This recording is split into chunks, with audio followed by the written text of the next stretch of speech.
Magandang hapon sa lahat. Madam President.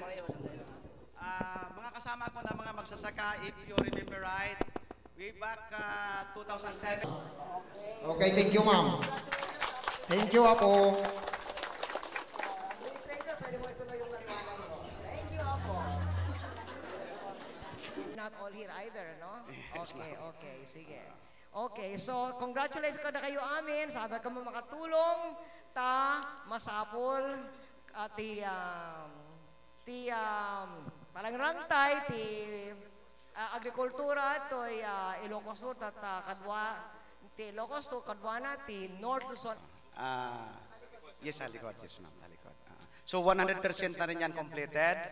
Then itong ating main canal, ito ma'am, part ng main canal natin ito.